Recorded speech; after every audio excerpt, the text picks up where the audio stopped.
Bom, então, sem mais delongas, nós já estamos, deixamos aí 5 minutos de praxe, né, para ver se mais alguém chega, podemos dar início, então, a mais essa mesa de comunicação do segundo Congresso Internacional da Associação Latino-Americana de Filosofia Intercultural, a LAF, né, esse ano nós temos o tema Interculturalidade e Ancestralidade, e nessa mesa de hoje, nós vamos discutir, a mesa foi intitulada como Aspectos de las Tradiciones Filosóficas de China, Índia e su Recepción 2, né, sendo essa a segunda mesa, portanto, em que nós vamos fazer essa discussão.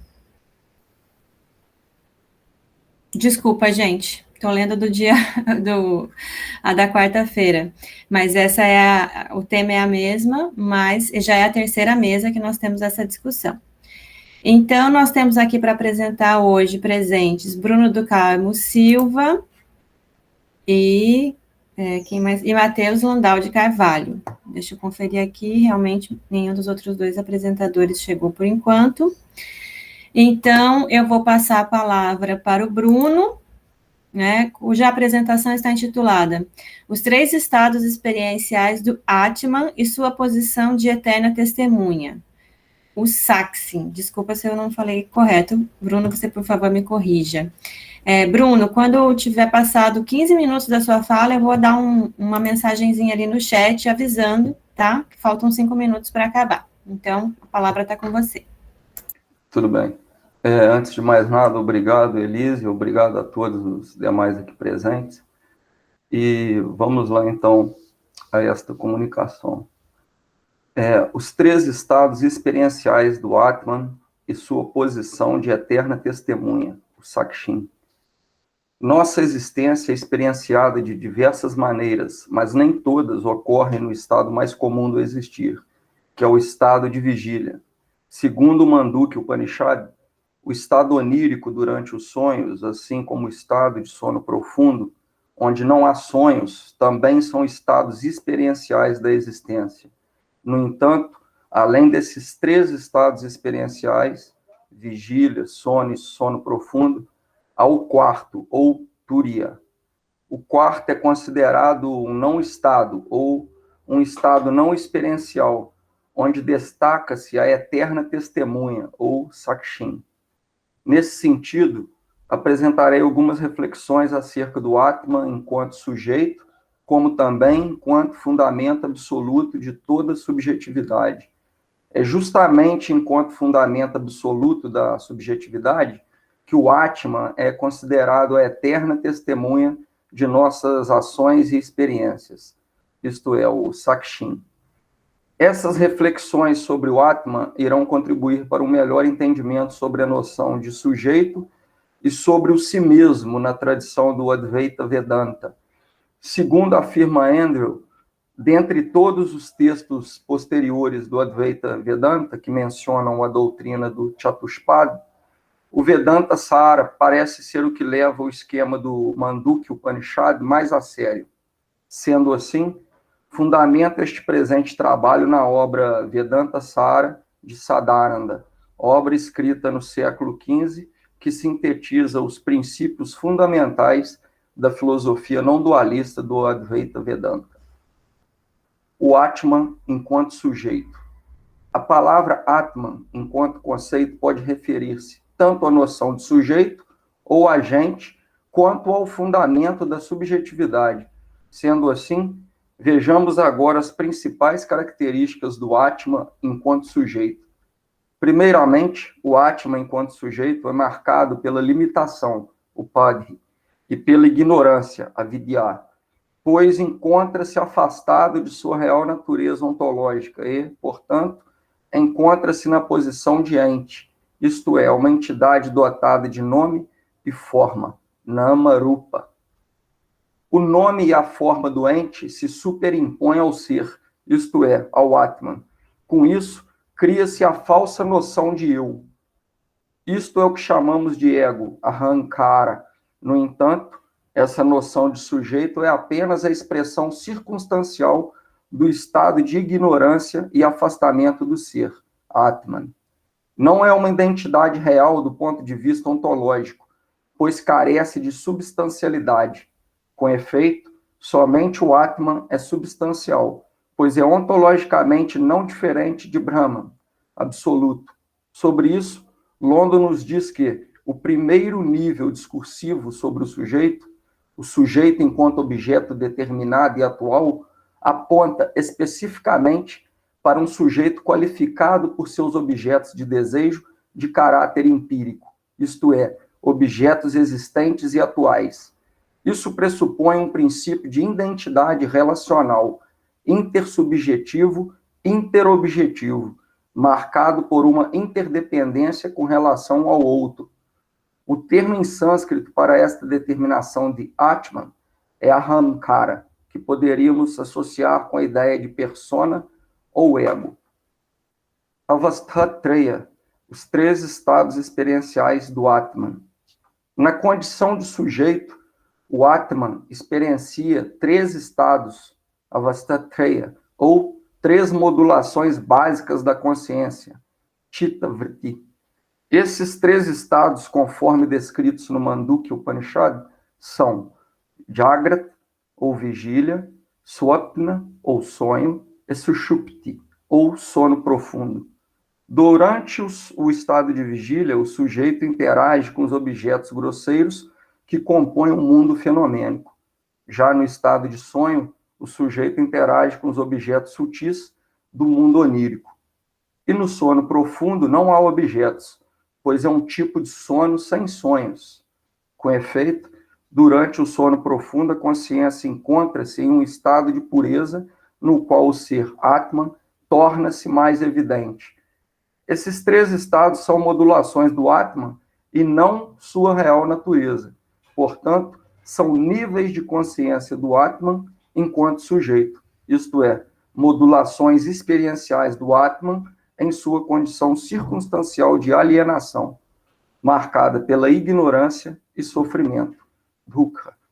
No entanto, no estado de sono profundo, sushupti, há uma breve experiência de ananda, ou bem-aventurança, pois neste estado a consciência é livre de objetos, diferente do estado de vigília e sonho, onde, respectivamente, os objetos grosseiros e sutis são experienciados.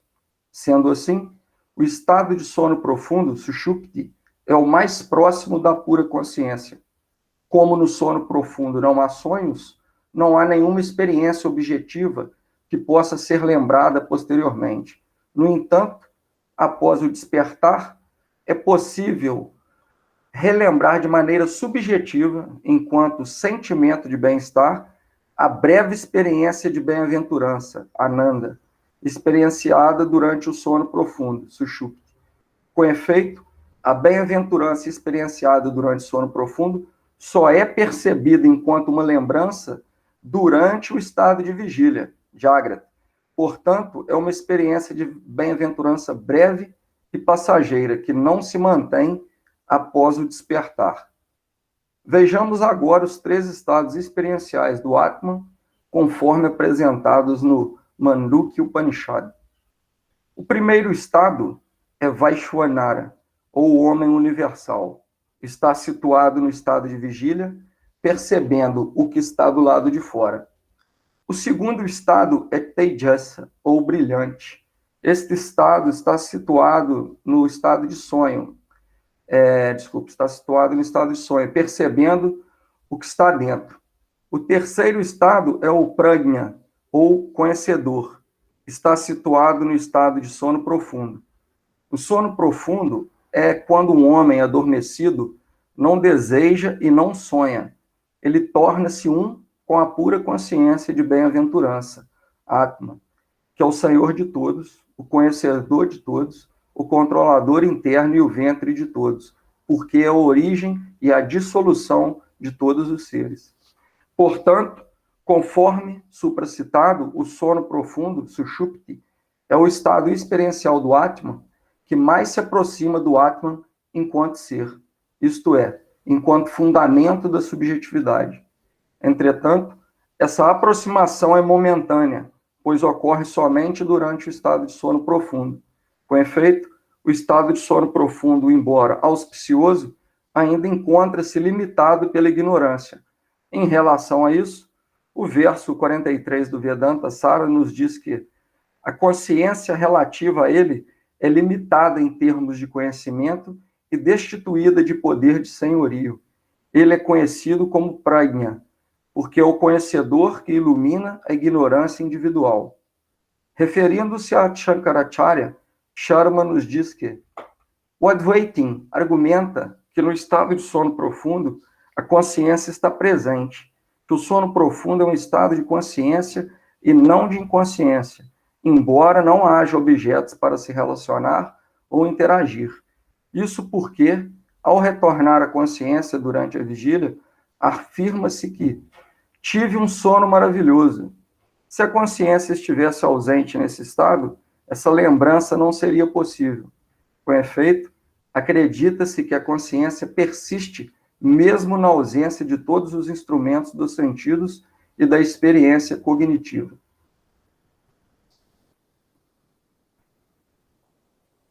O Atman enquanto fundamento da subjetividade.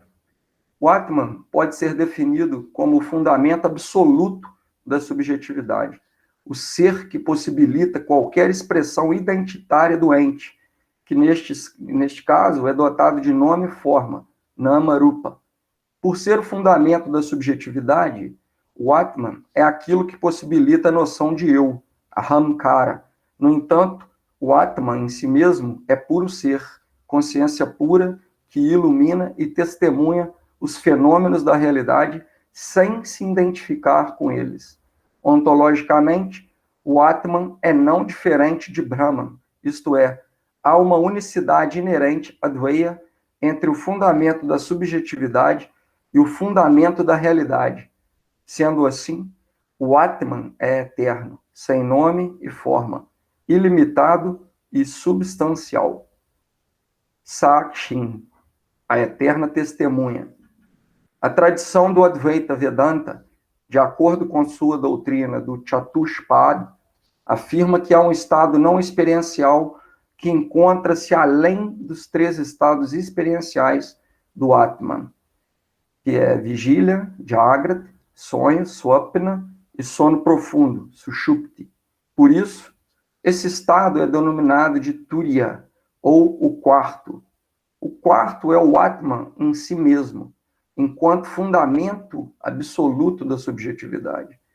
Pelo fato de ser o fundamento da subjetividade, o Atman encontra-se na posição de eterna testemunha, Sakshin, testemunhando todos os eventos e experiências vividas pelo sujeito, seja no estado de vigília, sonho ou sono profundo. Sobre isso, o Mandukya Upanishad nos diz que considera-se o quarto como um estado não experiencial, que não volta-se nem para dentro, nem para fora, nem mesmo os dois juntos. Isto é, não é um nem outro, é invisível e está além do alcance da percepção ordinária. É incompreensível, sem marcas, impensável, indescritível. Sua essência é permanecer em si mesmo, sempre tranquilo e auspicioso, sem um segundo. Esse é o Atman, aquilo que deve ser conhecido. Segundo afirma o Swami Satchitanandendra Sarasvati, nosso eu real, ou Atman, testemunha do sonho e da vigília, não conhece limitação de tempo, espaço ou causalidade. Não é limitado por um segundo que possa reivindicar o mesmo grau de realidade, pois nenhuma das entidades encontradas no sonho ou na vigília pode escapar das garras do tempo ou espaço restrito a essa esfera particular. O Atman, enquanto sujeito, vive alienado de sua real natureza, pois encontra-se circunstancialmente marcado pela ignorância, a vidya, e pelo sofrimento, dukkha.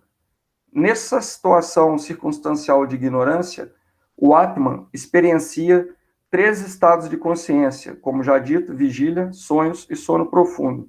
No entanto, esses 3 estados experienciais do Atman são meras modulações identitárias advindas da ignorância, isto é, são identidades ontologicamente insubstanciais. Sendo assim, o sujeito que se identifica com esses três estados ignora seu próprio ser, Atman, reconhecendo-se apenas enquanto ente, limitado pela noção de eu, a Ahankara, e meu, Mama. Embora no estado de sono profundo, Sushupti, ocorra uma breve experiência de unicidade, Advaya, e bem-aventurança, Ananda, essa experiência ainda encontra-se marcada pela condição circunstancial de ignorância, avidya. Portanto, a realização plena da unicidade e bem-aventurança só pode ser alcançada por meio do Atman em si mesmo, isto é, por meio da eterna testemunha Sakshin. Agradeço a todos. Aqui eu concluo esta comunicação. Se alguém tiver perguntas. Bruno, obrigada pela apresentação. Eu que agradeço. Eu pensava que a gente poderia passar as outras apresentações e fazer as perguntas no final, se tiver tudo bem. Pode ser? Bem, claro. Inclusive porque o Gabriel Martino acabou de chegar também, né, que vai fazer a apresentação. Gabriel, eu vou pedir para você ler o título do seu trabalho, que eu não quero passar vergonha, porque eu não sei pronunciar aquelas palavras. Então, peço desculpas e peço que você informe aqui a gente o título da sua apresentação. E parabéns novamente, Bruno. Depois a gente volta a conversar. Obrigado. Então, Gabriel, quando faltar 5 minutos, eu vou avisar no chat, tá bom? Perfecto, muchas gracias. Bueno, yo voy a hablar en español. Así que voy a hablar despacio para ayudar a que se entienda un poquito más. El trabajo que voy a presentar tiene por título Satkaryavada, el testimonio del Patanjala Yoga Shastra acerca de la noción Samkhya de causalidad. Bueno, voy a comenzar directamente leyendo el texto. El tema de la causalidad fue reconocido como un problema central por la tradición filosófica india. Los especialistas han atribuido esta preocupación a dos factores.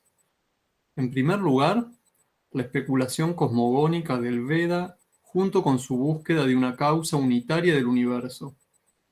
Y en segundo lugar, la preocupación védica por la acción ritual y su mecanismo causal.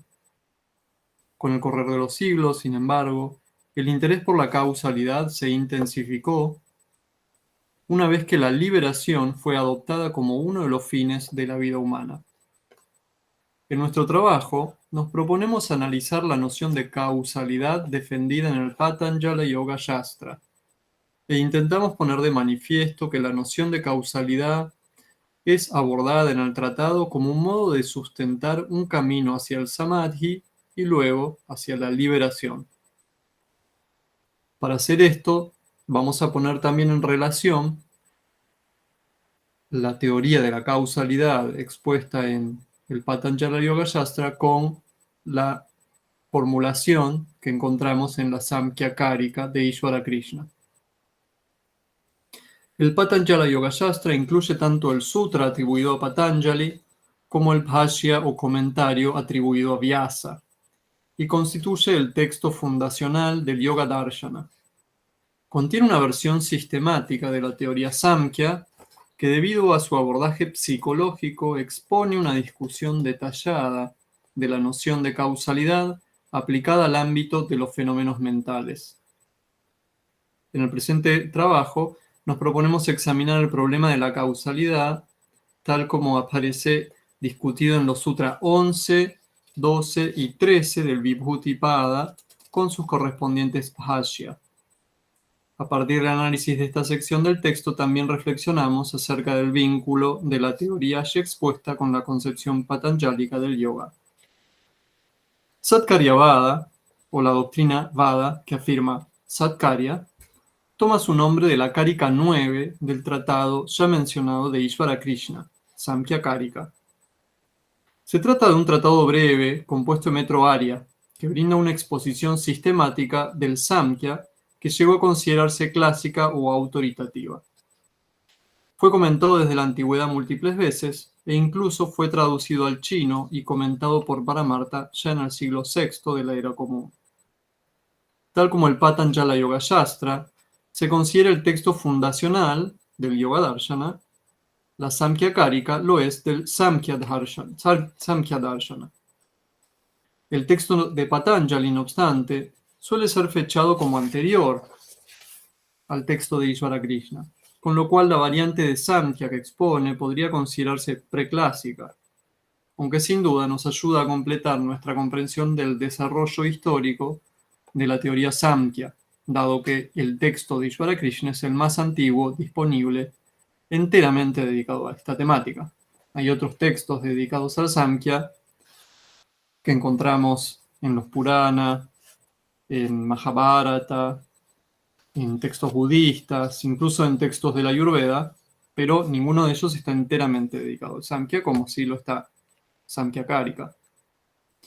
Entonces veamos en primer lugar cómo justifica Ishvara Krishna la noción de Satkarya y qué razones brinda para sostenerla. Entonces voy a leer una traducción posible de la Karika 9.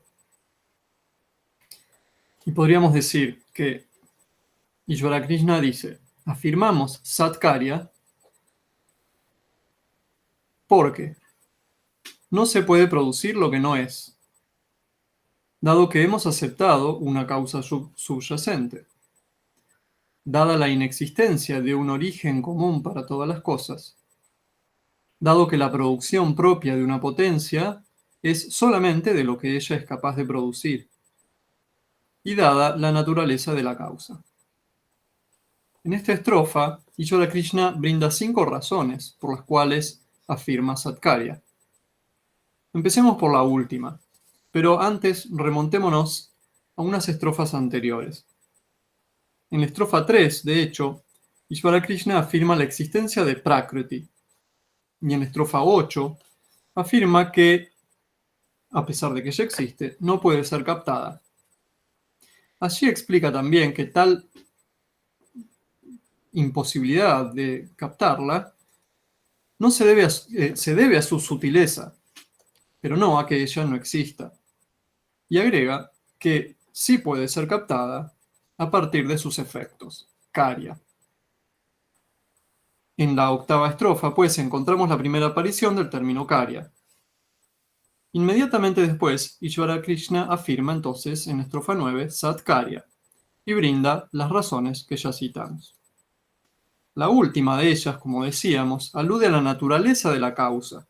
Tal causa sería Prakriti, y ella se caracteriza tanto por no ser algo producido como por ser productiva. Si la causa es productiva, es necesario entonces que haya un producto. La segunda razón, a su vez, alude a que se aceptó la existencia de una causa subyacente. Por lo cual, si la causa concebida como productiva es a su vez subyacente, es necesario que la causa perdure, en cierta manera, en el efecto. La primera de las razones, a su vez, afirma que la causa productiva no puede producir un efecto que no existe, dado que lo que no existe no es o no puede ser algo producido.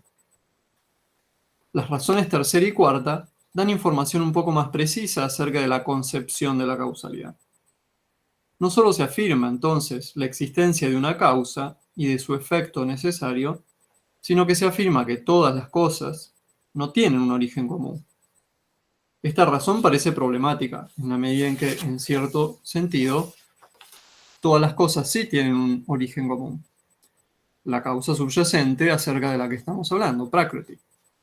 Sin embargo, la producción de todas las cosas no se da de manera simultánea y simple a partir de Prakriti, sino que ocurre a través de una serie de mediaciones. En esta producción se da la aparición de un primer producto, y este da surgimiento, a su vez, a otro producto secundario que luego continúa la cadena causal. Esto nos ayuda a comprender la cuarta razón que afirma que la producción, o más bien cada nivel de la producción, produce aquello que corresponde a la potencia propia de ese nivel. Con estas razones, Ishvara Krishna considera que es lícito afirmar Satkarya. Ya hemos afirmado que Karya se puede traducir como efecto, aquello gracias a lo cual es posible captar a la causa sutil imperceptible. La expresión Satkarya, entonces, puede traducirse como el efecto existe, o, mejor, todo lo que es un efecto debe ser algo existente. Dasgupta contrasta esta teoría con el Vedanta Advaita, para el cual, si bien la causa también es concebida como existente, los efectos son tomados como algo ilusorio e inexistente. La contrasta también con ciertos pensadores budistas, para los que el cambio no involucra la existencia de una causa subyacente, por lo cual los efectos llegan a existir, pero en cada caso la causa de un efecto se pierde al producir su efecto. Perret, a su vez, la contrasta con la concepción de las escuelas Nyaya y Vaisheshika, que sostienen que un efecto es una entidad nueva, que antes no existía, y contradicen entonces la tesis de Ishvara Krishna, que afirma que lo que no existe no puede ser producido.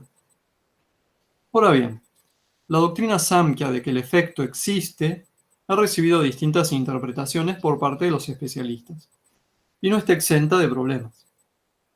La interpretación más usual consiste en afirmar que Prakriti es una suerte de sustrato material que se transforma en sus efectos, y que la noción de Satkarya implica que los efectos son existentes en la causa, en el sentido de que son preexistentes, incluso antes de surgir a la manifestación. En su descripción de la teoría, Bronkhorst, por ejemplo, afirma: Satkaryavada se define comúnmente como la teoría de que el efecto, o más bien el producto, ya existe en su causa material, y por ende, nada nuevo es traído a la existencia o producido en el proceso de causación. Larson, sin embargo, considera que los términos causa y efecto, karana y karya, son utilizados por el Samkhya en un contexto bastante diferente al que son comúnmente utilizados en la tradición filosófica occidental, y que esta divergencia contextual vuelve confuso o incluso irrelevante considerar a Satkaryavada como una teoría de la causalidad. Señala además que las discusiones usuales que relacionan esta teoría con la noción aristotélica de una causa material han errado en comprender la concepción Samkhya y que la han interpretado en el nivel equivocado. El argumento de Larson para sostener esta afirmación consiste en recuperar una distinción introducida por Bhattacharya en su libro Studies in Philosophy entre las manifestaciones causales o nouménicas y las no causales o fenoménicas. La primera clase, la clase de manifestaciones causales o nouménicas, implica un cambio real e involucra la causación de un tattva a partir de otro tattva, la transformación o parinama de un tattva en otro. La segunda clase no implica un cambio real, sino que se trata de una modificación inmanente a un mismo tattva. Tras retomar esta distinción, pues, Larson afirma que la noción de Satkarya es irrelevante, o al menos no está implicada en el ámbito fenoménico de las manifestaciones espaciotemporales, es decir, y acá lo cito a Larson, el mundo externo o el mundo del espacio-tiempo de la experiencia ordinaria, que es el nivel de las causas eficientes y de los efectos, el nivel de la transmigración y el nivel del sufrimiento. Ahora bien, el Patanjala Yoga Shastra parecería aplicar esta noción de Satkarya en un ámbito en el que el Samkhya de Ishvara Krishna no lo hace. Bhattacharya mismo considera que para el yoga, la modificación inmanente en un tattva sí es un cambio real, y que se trata de una manifestación causal y de una transformación real o parinama. El Patanjala Yoga Shastra distingue, de hecho, entre un dharma lakshana avastha parinama implicado en el cambio causal inmanente. A continuación, nos dedicamos a examinar brevemente esta cuestión en el Tratado de Patanjali. El Patanjala Yoga Shastra incluye una discusión acerca del cambio que permite englobar bajo la teoría de la causalidad una serie de fenómenos que para el Samkhya clásico parecían de segundo orden o, en términos de Larson, irrelevantes. Se trata de los cambios implicados en la mente y de los cambios implicados en las acciones, el terreno, en fin, del karman y del samsara. Tal posición posee un carácter polémico que tiene la finalidad de responder al desafío escéptico Charvaka, por ejemplo, respecto de la posibilidad de la liberación, puesto que estos pensadores niegan la relación de causalidad y, de modo consecuente, no consideran que las acciones emprendidas por el hombre en el mundo puedan tener efectos conducentes a su liberación. Ahora bien, aunque la teoría de la causalidad es supuesta en toda la exposición a lo largo del tratado, hay dos sutras, principalmente, del tercer capítulo, el Vibhuti-pada, en los que la encontramos presentada explícitamente y recurriendo a nociones técnicas. Voy a citar los dos sutras y voy a hacer un breve comentario. El Sutra 13 del libro tercero dice: con esto, las transformaciones, parinama, de estado, condición y característica funcional en relación con los elementos y con los sentidos son explicadas. Y en el Sutra 14 dice: el sustrato se obtiene como consecuencia, se infiere, podríamos decir, de las características futuras, presentes y pasadas. Bueno, como es posible notar, la prosa sútrica es muy compacta y elíptica. Pero podemos apreciar que en el Sutra 13 Patanjali está explicando la noción de transformación o parinama, que en el Sutra 12, justo en el anterior, a los citados, se afirma que hace referencia a las transformaciones que se dan en la mente, o más precisamente, a las transformaciones en la concentración en un punto de la mente. En tal explicación, Patanjali introduce las nociones de estado, avastha, de condición, lakshana, y de característica funcional, o dharma. Y luego agrega en el Sutra 14 la noción de dharmin, o sustrato. Ahora bien, Patanjali no brinda una definición en el sutra, entonces tenemos que recurrir al bhashya, al comentario, para encontrar una definición. En el comentario del Sutra 14, vemos que Vyasa define dharma como la capacidad shakti del sustrato, cuya distinción radica en su adecuación. Es decir, un dharma es una capacidad o potencialidad distintiva. La característica funcional, pues, es una capacidad que tiene un sustrato de adoptar ciertas modificaciones y no otras. Ahora bien, esta capacidad está a su vez afectada por la condición, lakshana, que alude a la fase temporal en la que se encuentra ese dharma.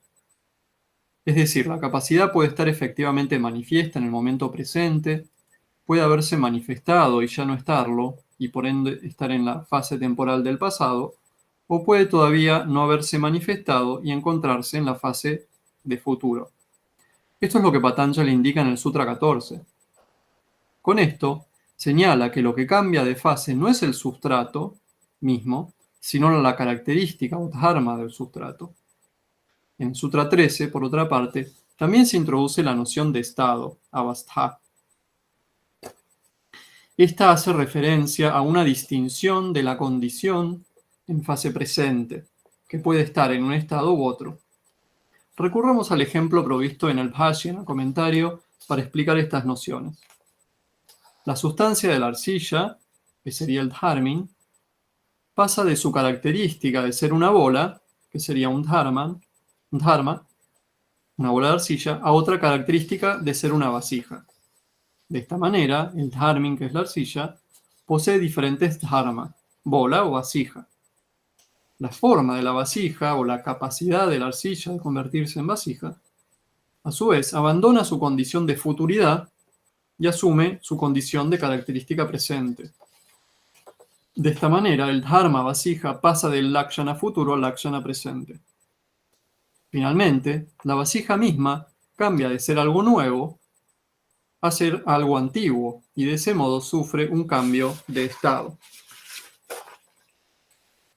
Los cambios... Perdón, Ahora bien, Vyasa agrega que estos tres cambios no afectan la naturaleza propia del sustrato o dharmin, y por ende pueden ser agrupados como una sola transformación que incluye las tres clases de cambio. Como podemos apreciar, esta explicación del cambio sostiene de modo consecuente, con la teoría Satkaryavada, que los efectos son modificaciones de una causa subyacente, que sería el dharmin. Asimismo, si bien se admite una distinción en términos de efectivización de distintas capacidades, fases temporales de esa efectivización y estado de la fase temporal presente, esta distinción ni separa la causa de ese efecto, ni compromete la naturaleza propia de la causa sustrato. Como comentamos al comienzo de nuestro breve análisis, Patanjali introduce estas nociones con la finalidad de explicar las modificaciones que se dan en la mente. Debemos tener en cuenta, pues, que el sustrato o dharmin del que está hablando Patanjali es chitta, y las transformaciones que asume, tal como aclara Vyasa en el comentario al Sutra 13, pueden clasificarse en propias de la supresión o nirodha, o propias de la manifestación, que surgen y desaparecen alternativamente.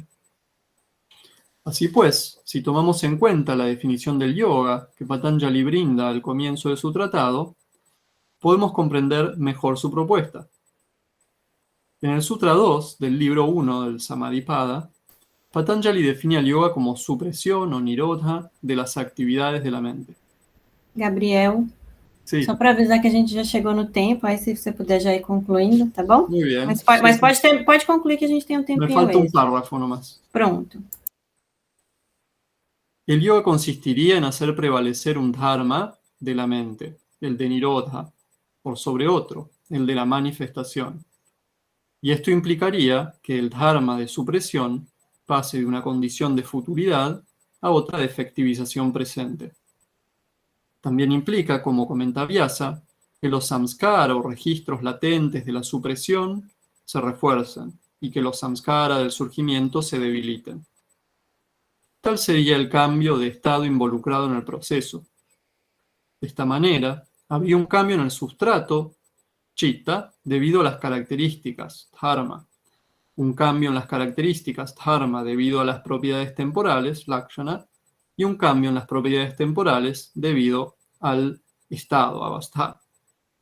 Este proceso de transformación, no obstante, no afecta la naturaleza de la mente en la medida en que procede mediante la efectivización de una capacidad que le es propia.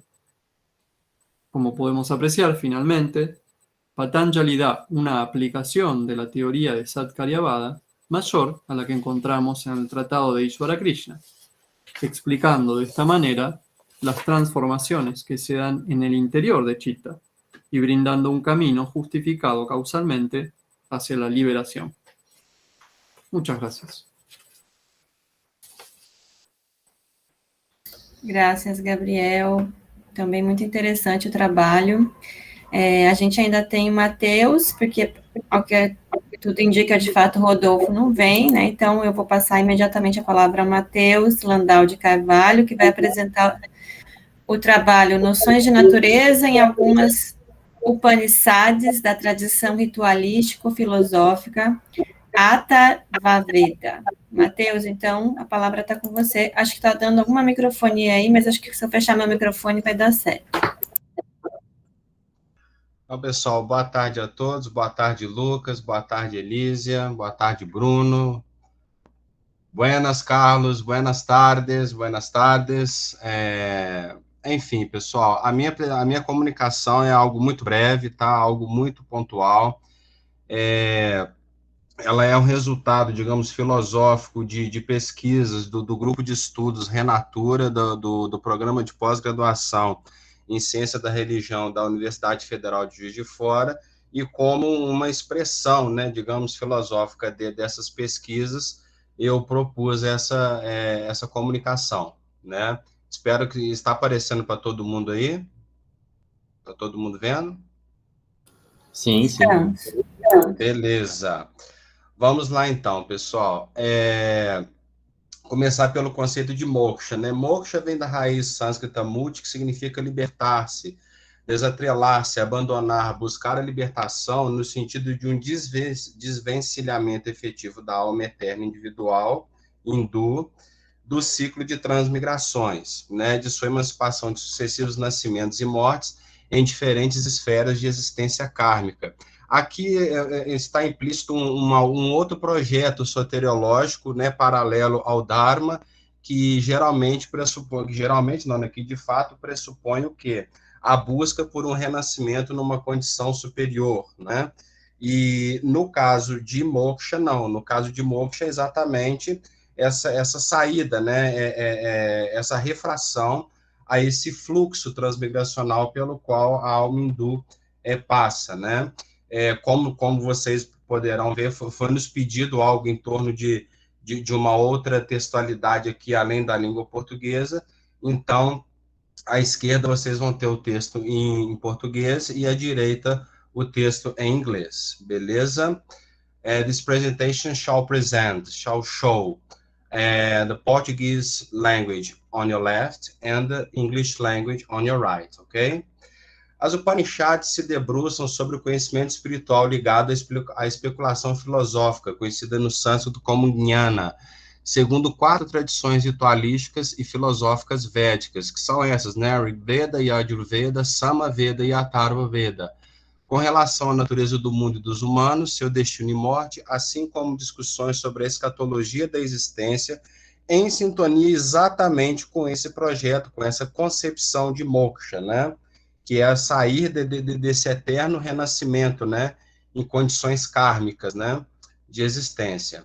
As Upanishads continuam o trabalho dos Brahmanas, que são os manuais de ritualística védica, muito debruçadas, exatamente debruçadas sobre essa produção kármica, né, como que eu produzo objetos de fruição numa existência vindoura, de modo que a minha alma possa voltar a este mundo ou até num paraíso, numa condição de fruição paradisíaca, através dessa ritualística, e que com o tempo isso se estendeu também ao campo ético, né, o que nós poderíamos chamar aí de familiar ou social, né, que é um projeto diferente das Upanishads, né, tal como os Aranyakas, são textos que refletem essas demandas soteriológicas, né?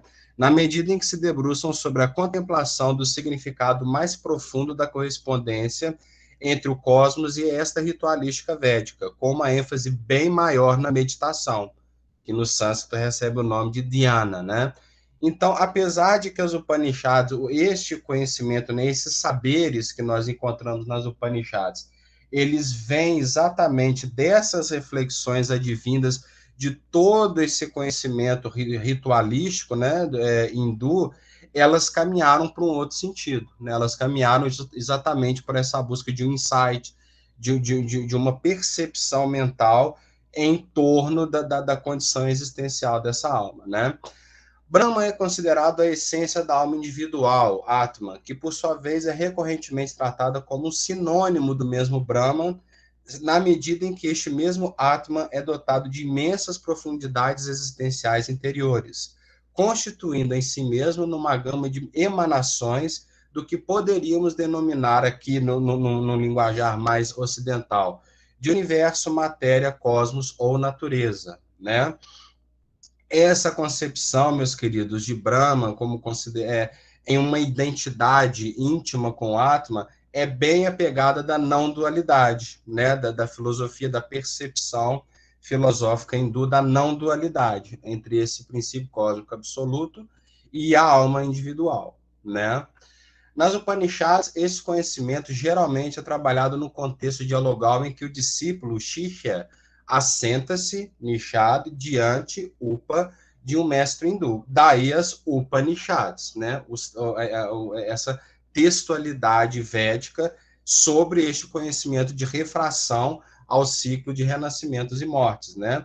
E esse mestre pode ser um guru, um acharya, até um pai, o próprio pai, veremos um exemplo aqui, em busca de algum ensinamento espiritual védico. Ao instruir seu filho Shvetaketu, esse aqui é um clássico, né? Uma citação clássica, né?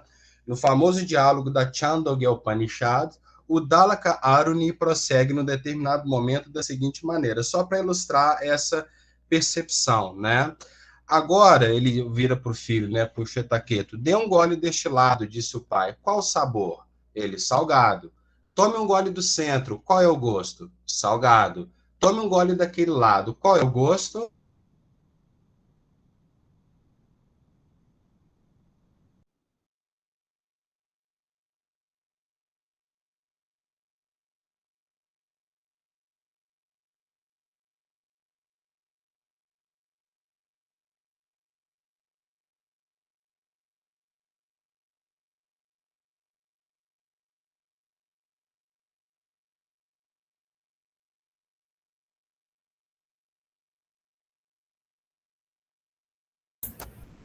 Matheus, acho que você tá com algum problema de conexão, porque não que travou aqui, não foi só para mim.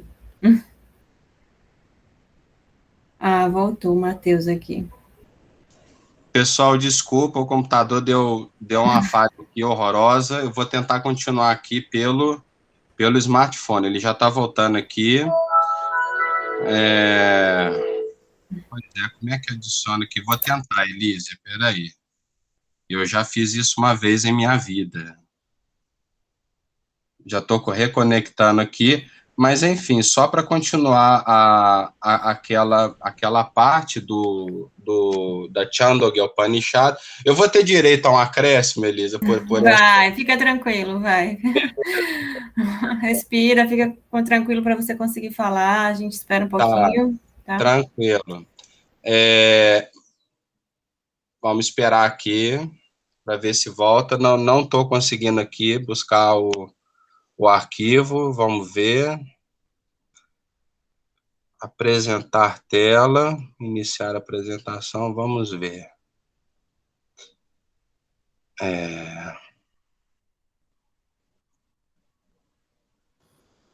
Xará está apresentando o próprio Meet no momento. Pois é, eu estou tentando ver aqui o arquivo, acho que eu já entendi o que eu tenho que fazer aqui, rapidinho. Tá bom, mas tá... lá, peraí, achou. Eu acho que agora tem que acertar qual que é esse primeiro slide. Aí, Patrícia, oi, então vamos lá. Vamos lá. Continuando. Estão vendo aí? Estamos. Beleza, desculpa, tá, gente? Perdão pela falha técnica. Bom, continuando então, a Chandogya Upanishad, tome um gole daquele lado, qual é o gosto? E ele responde, salgado. Jogue fora e volte mais tarde.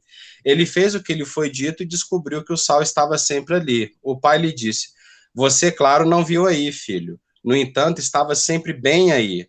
A essência mais sutil, aí, que constitui o Atman de todo mundo, isto é, a verdade, Satya.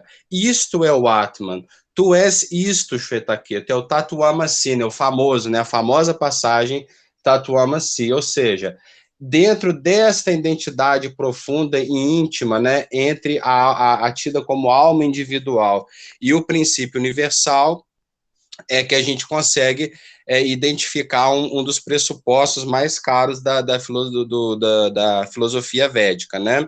E aí, passando para o próximo ponto de definição aqui, quantas balizas conceituais acerca da definição categórica do que aqui se entenderá por natureza serão considerados aqui referencialmente todos aqueles elementos naturais e formas de vida que prescindem de qualquer cálculo ou intervenção humana para existirem como tais, seja na esfera animal, na esfera vegetal ou na esfera mineral. É um assunto delicado esse, tá? É um assunto assim que merece um pouco mais de abordagem, etc., mas pelo tempo restrito, sempre restrito, né, das comunicações, a gente não vai ter tanta possibilidade assim, né? Ainda que relações de interação empírica, de mútua interferência entre ser humano e natureza, o meio, né, estejam envolvidas nas abordagens circunscritas às relações entre cultura hindu e natureza, esta última será encarada aqui como tal a partir do momento em que não dependeu irrevogavelmente da existência humana para se manifestar sob suas várias formas de vida, ainda que as mesmas formas possam ser percebidas por nossa espécie humana, seja do ponto de vista lógico-racional, seja da perspectiva linguístico-semântica, seja pelo viés neuropsicológico. Eu vou tentar entrar aqui pelo PC. Chegou aí o código, Elísia? Tá, agora virou, mas estava... Beleza. Agora Beleza. saiu, tá na tela do seu computador. Beleza. Ah, você voltou. Beleza. Agora saiu. Ah, você voltou. Ah, você voltou.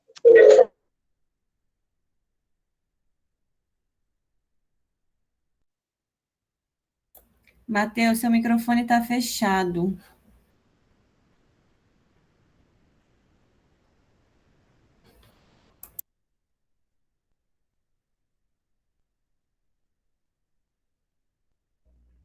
Aí, agora foi. Agora ele ligou. Não, não era isso, não. Só um instantinho que eu vou chegar lá de novo. Pera aí. A gente programa para dar errado, né? Dá uma raiva isso. Fica tranquilo, Não faz gosto. parte desse formato, desse nosso novo normal que, se tudo der certo, está acabando. Para dar mais emoção.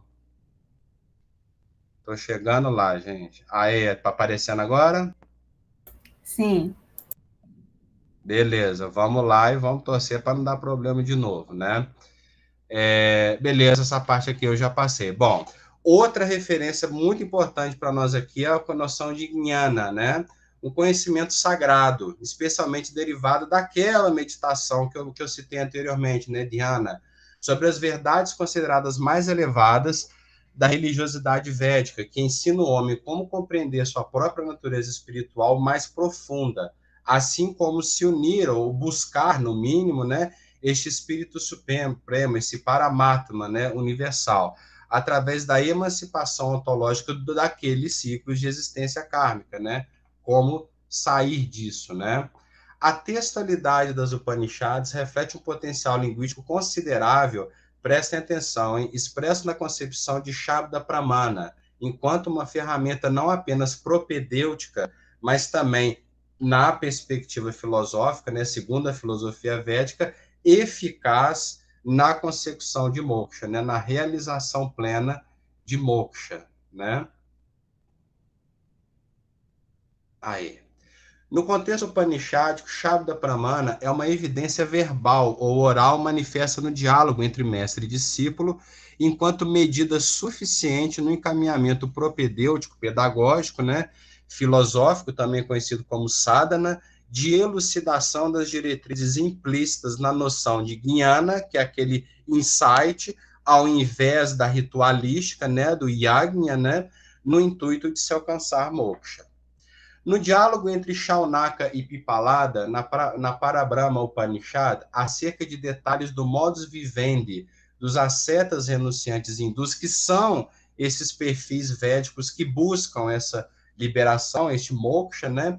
Encontra-se. Os 96 princípios são separados como se faz com os fios, os gunas, e o cordão interno é dobrado em 3. É um cordão sagrado, né? No hinduísmo. Sendo assim concebido, obtendo-se então o restante de 32 princípios. Daqui a pouco eu vou explicar, tá?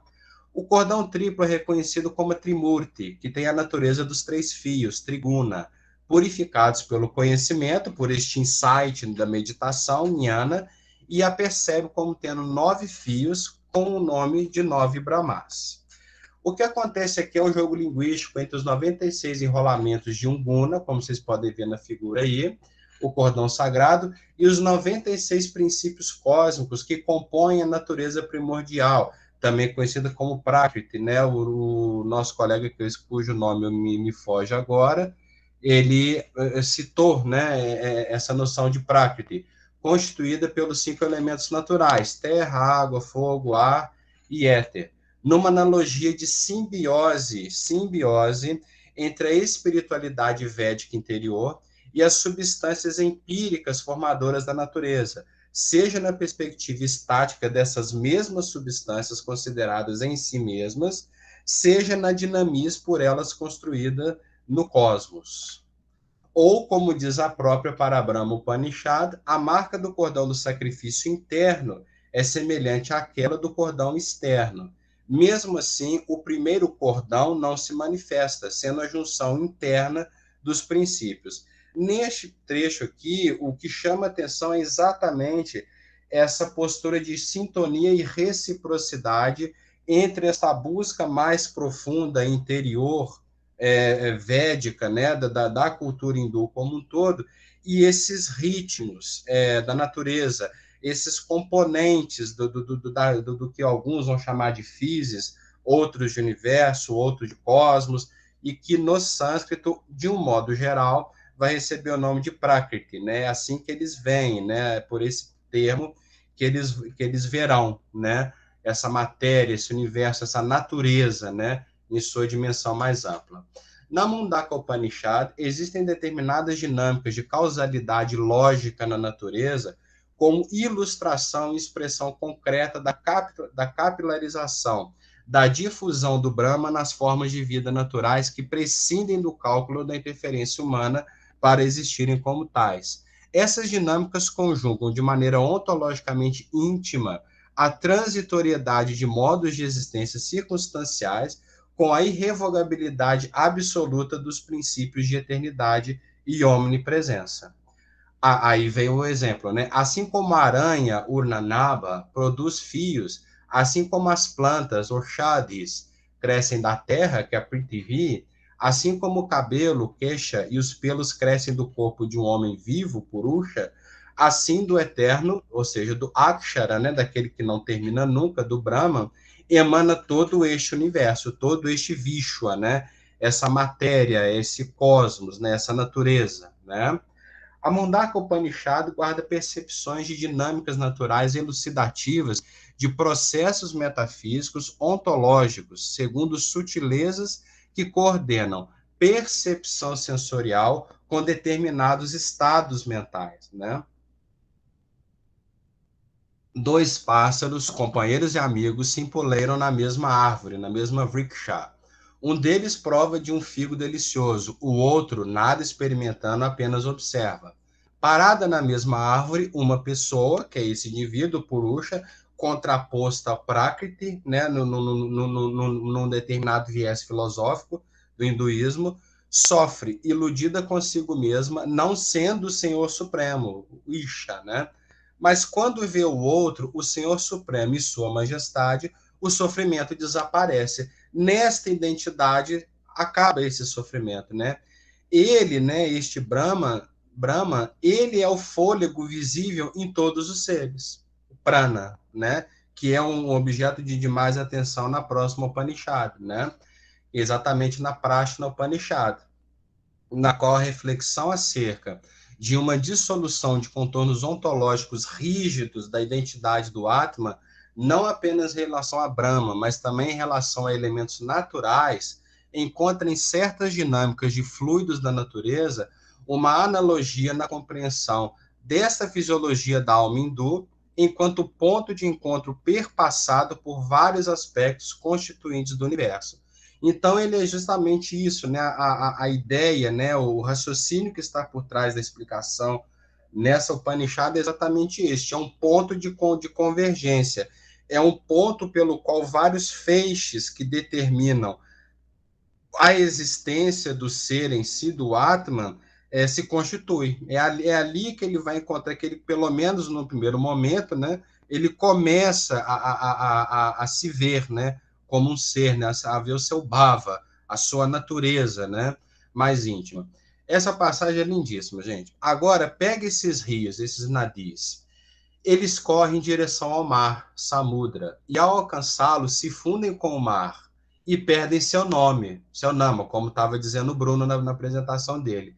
E também aparência, rupa, visíveis, né? Ou visível, chamando-se simplesmente mar, né? Aquela coisa, né? toda gota perde seu nome quando encontra o oceano, né? Da mesma maneira, essas 16 partes de Purusha, que não vem ao caso aqui, mas são aquilo que constitui essa espécie de Frankenstein, né? Existencial, ontológico, né? Que a tudo observa, aí daí vem a testemunha, né? O Sakshin, se dirigem ao Purusha, e ao alcançá-lo, fundem-se com ele, perdendo seus nomes, seus namas, e aparências, rupas, visíveis. Assim, chamamos simplesmente de Purusha. Ele então se torna incontável, Akala e imortal, Amrita. É possível concluir através da análise das 3 Upanishads abordadas que mesmo coadjuvada ou de certa maneira coadjuvada pela dinâmica de superioridade e teleologia existencial de Brahman, a natureza ou o cosmos ou o universo, etc. e tal, é irrevogável para os mecanismos cognitivos pressupostos pela metodologia veiculada por Shabda Pramana, aquela palavra que serve como critério, né, de chegar à verdade, segundo o Jnana, o insight obtido pela meditação, circunscrito às diretrizes de moksha, a essa refração das existências kármicas, seja através da analogia de uma reciprocidade entre espiritualidade hindu interior de cada um e substâncias materiais constituintes do universo, seja na perspectiva estática dessas substâncias consideradas em si, seja na dinamice construída no cosmos por elas, elementos naturais e formas de vida que prescindem de qualquer cálculo ou intervenção humana para existirem como tais, são apropriados como recursos argumentativos e ilustrativos incontornáveis quando a textualidade do magistério das Upanishads se confunde em suas diretrizes lógico-linguísticas com as espessuras dinâmicas da natureza. Então, basicamente, meus queridos, o que eu queria apresentar era isso, uma coisa muito breve, né, muito pontual mesmo. Pedir desculpas, porque se vocês pegarem para ler o resumo do caderno de resumos, eu prometia algo a mais ali, né, e eu me ative mais aqui a essas analogias, né. Então, em suma, muito obrigado, Dani Avada, né, como diriam no sânscrito, né, e é isso, né? É basicamente apontar exatamente para a natureza como a textualidade já coordenada de toda essa pedagogia upanishática, né? Bem assim, nessa pegada, né? Tentando perceber racionalidades filosóficas védicas dentro desse cálculo soteriológico, né? Hindu. Muito obrigado a todos, né? Vamos lá. Obrigada, Matheus, também muito interessante. O Rodolfo, Matheus, vou pedir para você fechar o microfone enquanto eu falo, porque está dando uma interferência entre o meu microfone e o seu. O Rodolfo, né? Rodolfo da Silva não chegou, não é isso? Deixa eu confirmar aqui, só para ter certeza. Então, dado que ele não chegou, a gente vai ter um tempinho aí para discussão, né? Vamos tentar manter no máximo até às 18 horas, porque ainda à noite nós temos uma palestra, uma conferência, né? Uma mesa redonda, na verdade.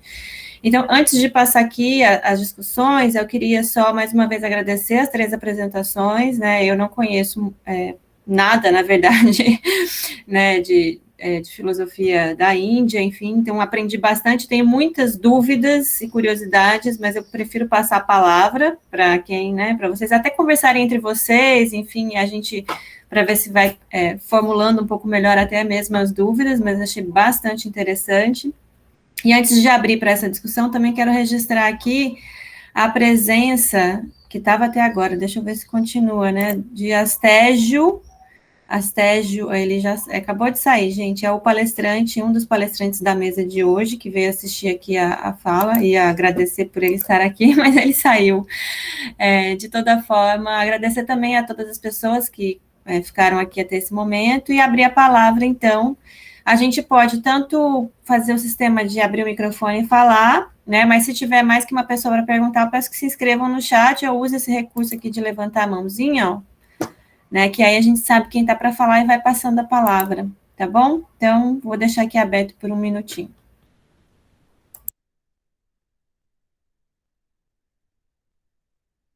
Enquanto isso, a lista de presença já está no chat, gente.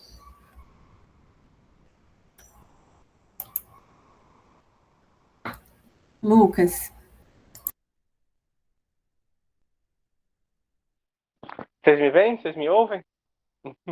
Sim, sim. Legal. Bom, primeiro eu queria agradecer muito aí ao Matheus, ao Gabriel e ao Bruno pelas apresentações. Como eu estou um pouco numa correria aqui de viagem, retorno de viagem, essas coisas, infelizmente eu não consegui acompanhar tanto no detalhe quanto eu gostaria, mas o que eu ouvi, de toda maneira, fez com que eu tivesse vontade de perguntar, e principalmente aí com essa última fala do Matheus também, né? O quanto vocês... E é uma pergunta geral mesmo, né? Acho que poderia ser feita a todas as pessoas que apresentaram, né?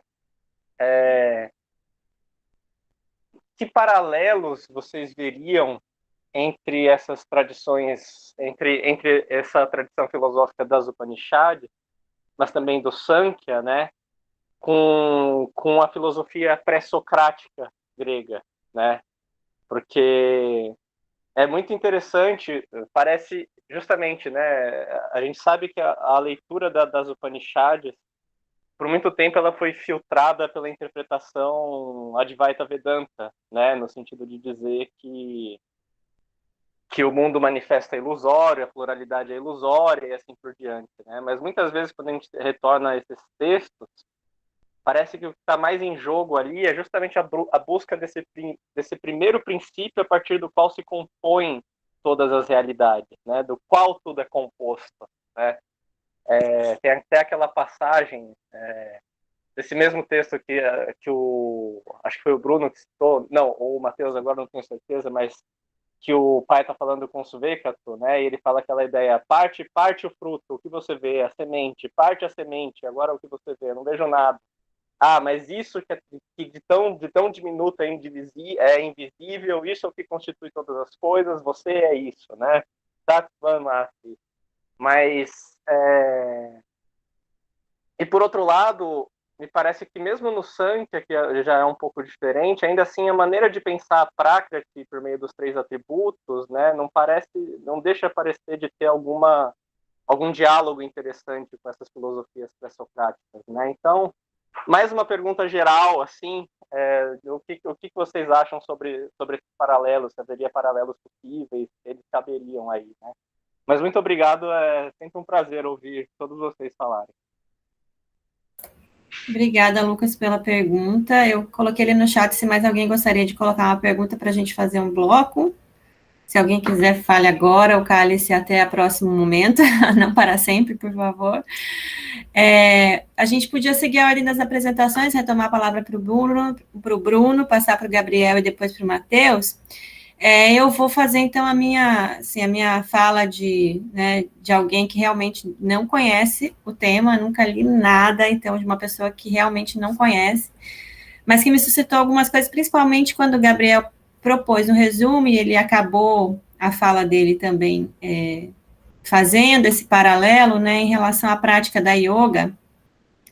E aí eu queria também perguntar para todos vocês, né, se vocês pensam, é uma pergunta que poderia ser vista de um viés metodológico, né, assim, se vocês pensam que o estudo desse pensamento, dessa cosmovisão, enfim, não sei como que se define isso, né, no âmbito dos estudos de filosofia indiana, pode ser, se há uma possibilidade de pensar isso também a partir de práticas, né, de práticas corporais, enfim, da meditação, como que, e se vocês, no âmbito da pesquisa de vocês, também, de alguma maneira, procuram fazer essas práticas, né, junto com isso que vocês trazem como reflexão teórica. A gente sabe que essa separação, ela é uma separação pobre e muito artificial, né, entre teoria e prática, que, enfim, está colocada, mas diante de teorias ou de reflexões como essas que vocês apresentaram, como coisas que eu estudo também, a gente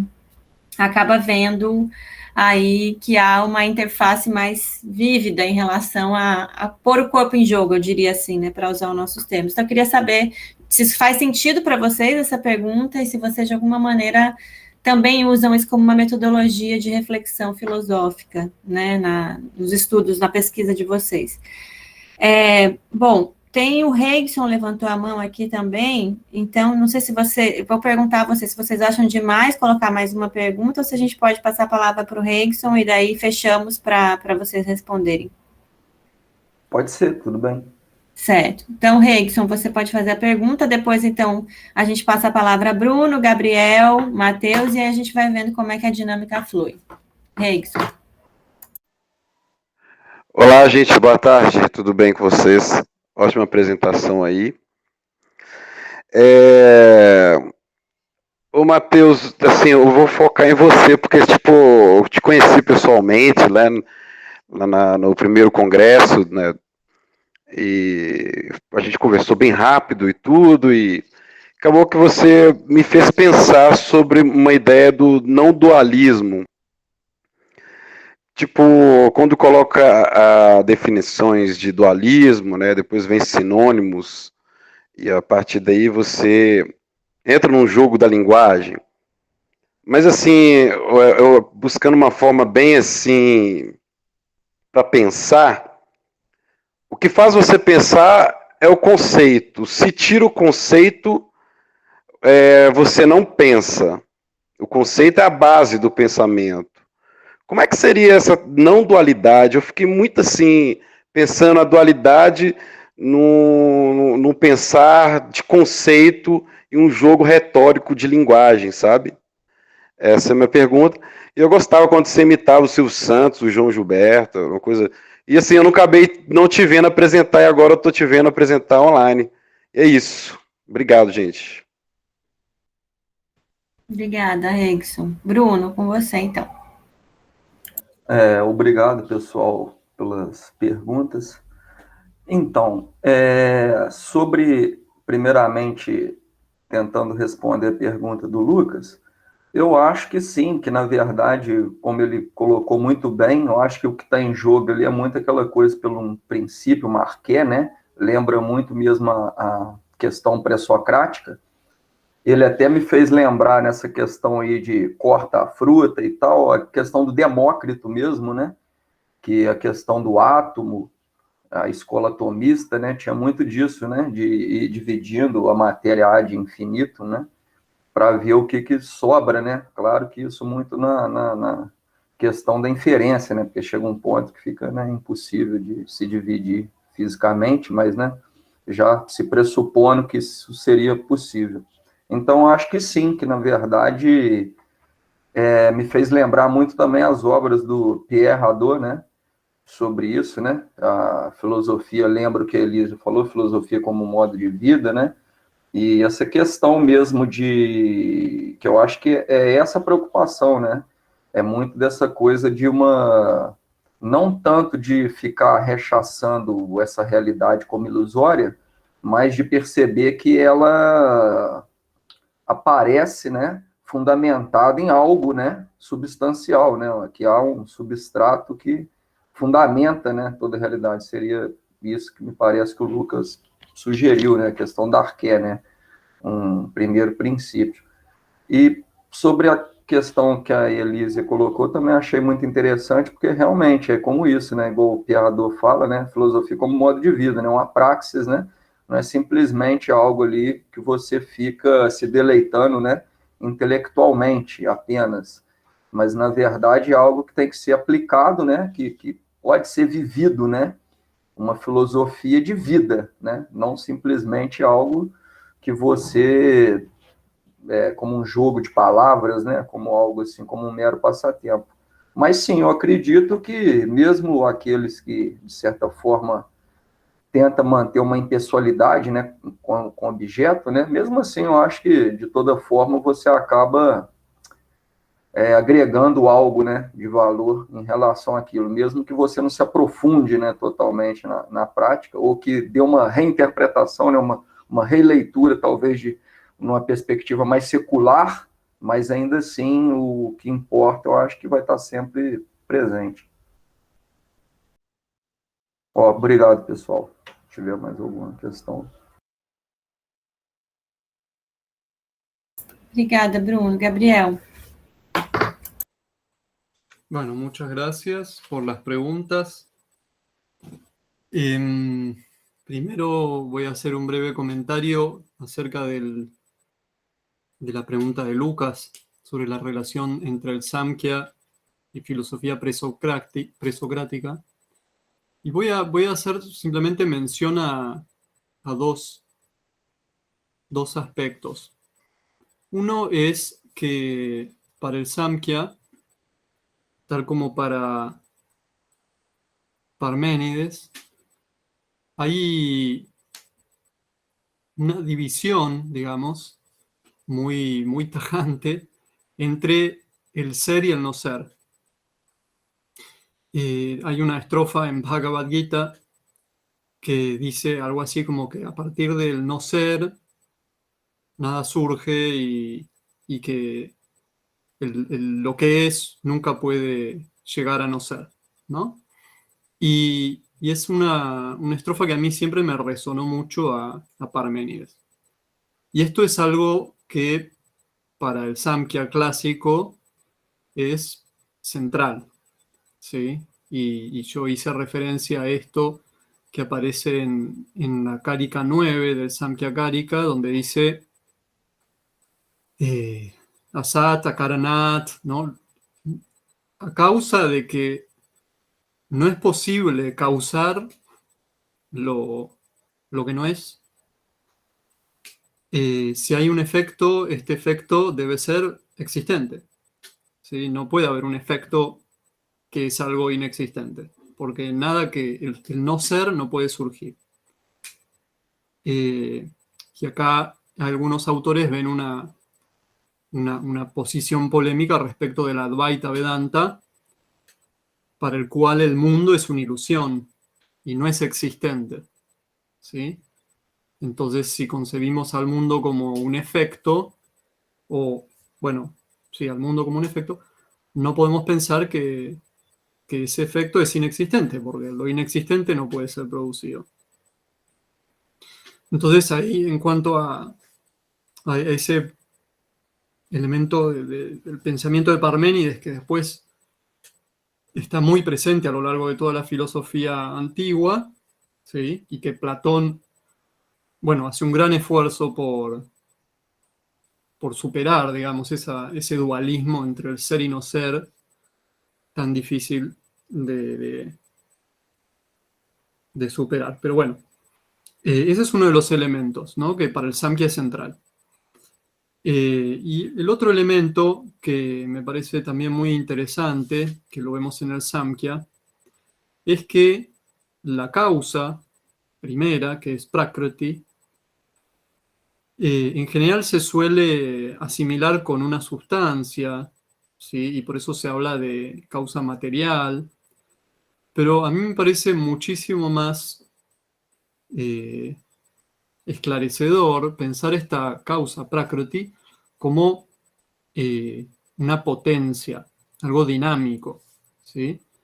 Y en ese sentido, encuentro algunos puntos de paralelismo con Heráclito, donde el logos, ¿no? es asimilado al fuego. Y este principio de todo tiene un carácter dinámico, ¿sí?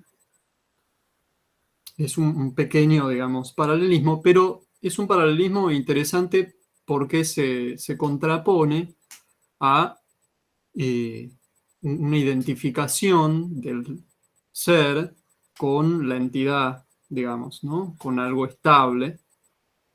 Y el Samkhya, para mí, no identifica al principio de todo con algo estable, sino por el contrario, con algo productivo, ¿sí? Y ahí, si nosotros estudiamos, digamos, Samkhya Karika, vemos que la raíz verbal principal a partir de la cual se hacen todos los conceptos es la raíz verbal kri, que quiere decir hacer, ¿no? Prakriti, karya, karana, ¿sí?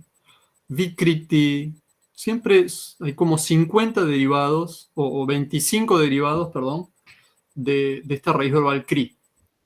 Y son todos los derivados a partir de los cuales se explica todo el sistema, ¿no?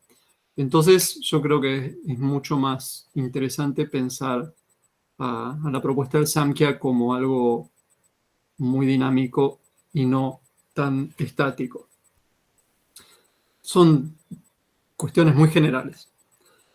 Y después, en cuanto a la segunda pregunta, también me parece interesante, volviendo a la cuestión de los paralelismos o de las distinciones, que nosotros en la filosofía antigua, griega, y luego en la filosofía moderna también, solemos pensar en un dualismo, sobre todo antropológico, que tiene que ver con el cuerpo y la mente, incluso el cuerpo y el alma, ¿sí?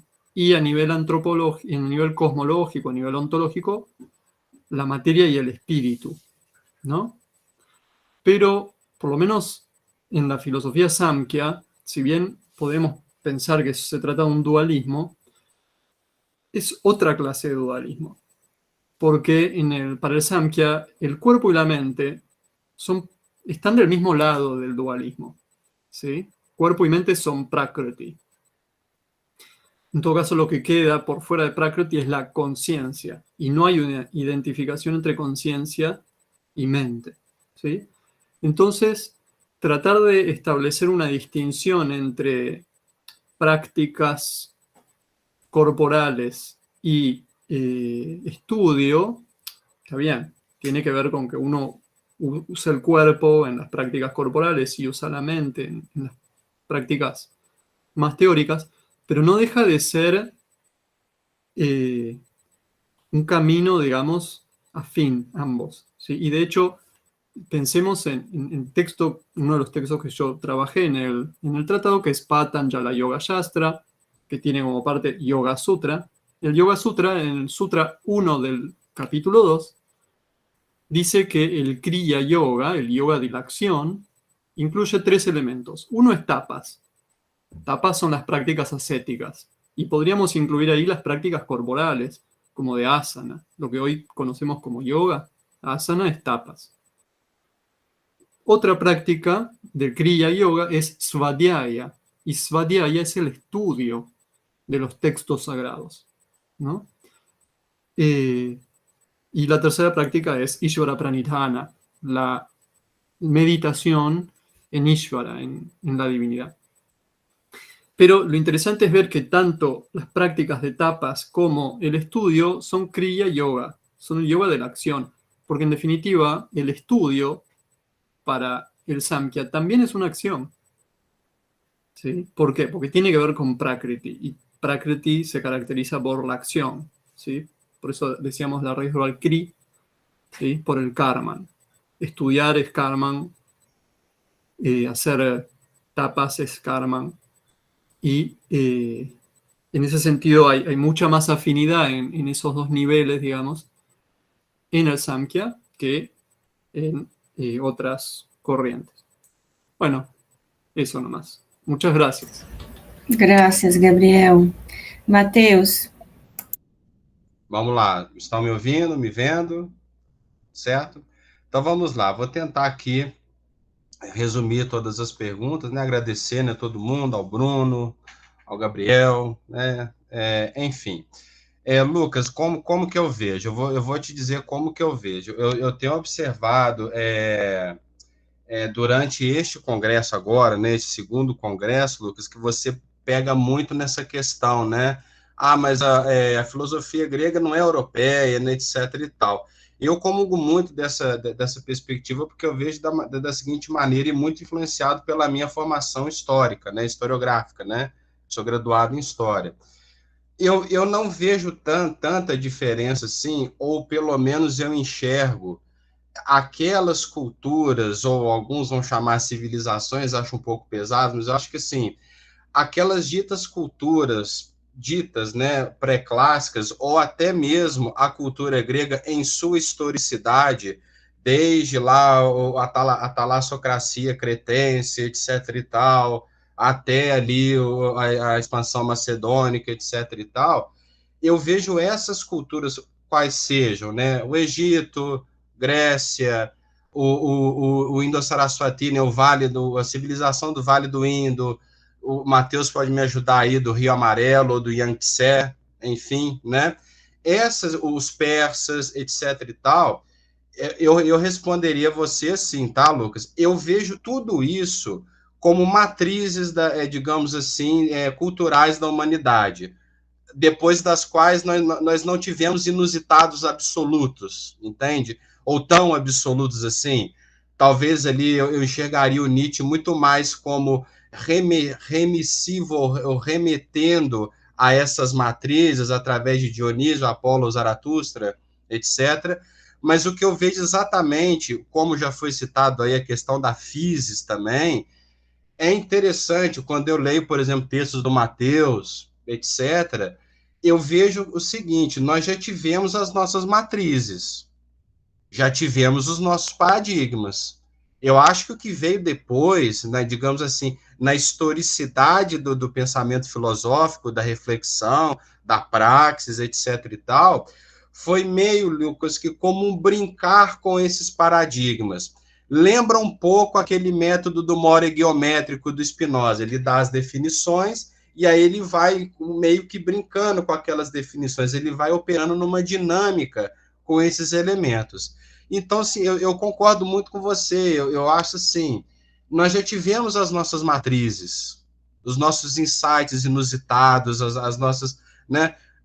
Às vezes, assim, o que eu sinto, óbvio que na literalidade textual não é a mesma coisa, mas quando eu olho assim, Lucas, por exemplo, para um, sei lá, vamos lá, para um Hobbes, um Voltaire, né?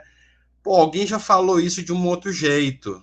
Quando eu olho para o Kautilya Arthashastra, né, que é o tratado hindu do Estado, né, da política, né, é considerado meio que um Maquiavel, né, da cultura hindu, com as devidas ressalvas, eu vejo assim, eu vejo um retomar essas matrizes, né, que eu acabei de citar, em outras linguagens, um alemão que você conhece, eu não conheço, eu descendo, mas não conheço, ou num francês moderno, ou, sei lá, no espanhol, no português, etc. e tal, mas que eu não consigo ver, Lucas, e aí vocês que vêm da formação filosófica têm muito mais lastro para me contraprovar nisso, eu não vejo inusitados, assim, absolutos, de, pô, mas ninguém pensou isso de jeito nenhum, sabe? Então, eu vejo muito nessa perspectiva. Então, por isso que essa questão da physis, não estranha que isso tenha aparecido de uma certa forma, da forma como o Gabriel colocou aí, do Kerr, né, da raiz Kerr, quer fazer, que tem a ver com essa matéria fenomênica, se é que a gente pode chamar assim, né? Eu acho que tem tudo a ver. E, principalmente, Lucas, é o que eu às vezes eu falo aqui com o pessoal de ciência da religião. Se a nossa mãe ou nosso pai, né, é a língua portuguesa, se a língua portuguesa é a nossa mãe e o latim é o nosso avô, pô, o sânscrito é o nosso bisavô, entendeu? Existe uma matricialidade no sânscrito, nessa cultura védica, né? Se a gente puxar bem na pegada desse evento agora, da ancestralidade, pô, inclusive se a gente pegar, eu vou até ler rapidinho aqui se der tempo, se a gente pegar lá os mantras da Rig Veda Samhita, poxa, você não é tão diferente assim de um Hesíodo, sabe? De um Homero, certas dinâmicas, né? Eu falei de dinâmicas, certas dinâmicas cósmicas, certas maneiras de se olhar para o imediato sensorial. Então, assim, sabe, é essa impressão que eu tenho. Eu responderia dessa maneira. E, além disso, o que eu noto, o pouco que eu conheço da filosofia, da chamada filosofia grega antiga, é uma não dissociação entre teoria e praxis, né? Da mesma maneira no mundo védico. Da mesma maneira no mundo védico. Não existe assim, Lucas. O Bruno está aqui, o Gabriel, claro, todos nós aqui, para me contradizer nisso, não houve essa dissociação até hoje. Apesar dos Lokayata, apesar dos Charvaka, né? tem essa pegada, né, etc. Mas essa dissociação entre uma lógica pura, absoluta, né, e uma sensação do ímpeto, do impulso, etc., isso não houve muito, pelo menos nos paradigmas, não só de textualidade védica, mas do dia a dia. Se a gente for à Índia lá hoje, a gente vai ver isso, né? Ou seja, a fruição, que é uma palavra muito preciosa aqui para nós, esse objetivo de experienciar esse Dharma, de experienciar este moksha, mas, ao mesmo tempo, com esse cálculo que eu apresentei aí. Existe um cálculo por trás, existe um objetivo a ser alcançado, existem técnicas, existem práticas. Na comunicação que eu apresentei no primeiro congresso, em termos eu abordei isso, mas não de um ponto de vista das Upanishads especificamente, mas do modus vivendi, os modos, né, as tradições renunciantes, né, védicas. Então, assim, é um misto. Eu me lembro muito que naquela comunicação eu argumentei justamente isso, Lucas. É um misto do que nós poderíamos, tomando de um paradigma ocidental, né, de Dionísio e Apolo, mas não naquela relação dialética, mas numa relação de imiscuir um no outro. Nós não temos o preto e o branco, nós temos ali o cinza. Nós não temos ali, digamos assim, o azul e o amarelo, nós temos só o verde. Então, esse imiscuir-se de diretrizes, de vetores lógico-racionais, como eu coloquei na minha comunicação, de uma linguística semântica, como alguém aí comentou, não sei se foi o Reikson, acho que foi isso, né? De se apostar nessa linguagem, nessa textualidade, como método, como critério de verificação, ou não, ou de certeza de que aquilo vai acontecer. E esses estados mentais, que aí levam ao samadhi, por meio de dhyana, etc. e tal, tudo isso é um conjunto, eles se interpenetram, né? Não houve essa cisão. Mas, ao mesmo tempo, Lucas, é preciso que fique claro, é uma cultura extremamente taxonômica e enciclopédica, aos 96 princípios aí. Quem abre, como eu estudei no meu mestrado Manu, você fala, esse cara era uma à toa, era um vagabundo, ele não tinha nada para fazer, porque são listas e listas e listas. Pelo pouco que eu conheço do budismo, é a mesma pegada, essa enciclopedização, pelo que eu já li do Mateus também na China, nas tradições daoístas não ficam muito atrás, é essa pegada, né? Isso, exatamente, da enumeração, sim, perfeito. Então, ou seja, eu vejo muito nesse sentido, mas não apenas, eu falando da cultura védica, que é a que eu estudo, né? Eu vejo muito isso, eu vejo como que um certo denominador comum, Lucas, entre essas culturas que eu estou chamando aqui de matriciais, né? Egito, Grécia, etc. e tal. Não é isso, Matheus? Isso? Tem sim listas. Isso. Exatamente. Então, Lucas, exatamente, Lucas. E aí, vamos lá. Caminhando, depois eu só queria ler só rapidinho. A Elísia falou do Ador, nós, do grupo Renatura, nós não lemos o que é a filosofia antiga, que eu vejo vocês citarem muito, mas nós lemos esse aqui, ó, o Véu de Ísis, que é interessantíssimo, que é muito legal. História da Ideia de Natureza é uma obra muito densa, muito legal. E aqui ele propõe uma coisa que aí eu não sei se no que é a filosofia antiga ele cita, que é a exegese alegórica. Olha só, muito parecido com o que o Francis Bacon fez na Sabedoria dos Antigos, é enxergar esses cálculos no fluxo narrativo da mitologia, do que nós chamaríamos do mítico, né? Essas intenções de significação, mas que não se dissociam, não viram preto e branco, continuam cinza, não viram azul e amarelo, continuam verde, né? E lá, pelo menos no Renatura, a gente trabalha muito com isso, né? Por que isso foi se perdendo? E aí resultou muito nessa objetificação, nessa instrumentalização do meu entorno como se fosse um diferente, né? Como se fosse eu e o resto, e não eu estou incluído nisso. tem uma obra que para nós ali é crucial, de filosofia, de um norte-americano, o Henry David Thoreau, que é daquele movimento ali dos chamados transcendentalistas, primeira metade do século XIX. A obra mais famosa dele, o Walden, O Vida nos Bosques. Há quem diga que tenha 18 capítulos por causa da Gita, que ele era um leitor ali, ele como formado em Harvard naquela época, ele tinha acesso a excelentes bibliotecas, então ele teve, sim, dá para ver claramente a influência dessas matrizes indianas no pensamento dele. Tem uma passagem ali que eu acho maravilhosa, tem a ver com essa pegada de natureza, que ele diz assim: eu aqui pensando, eu aqui refletindo, não sou eu que está conhecendo, é a natureza que conhece a si mesmo através de mim.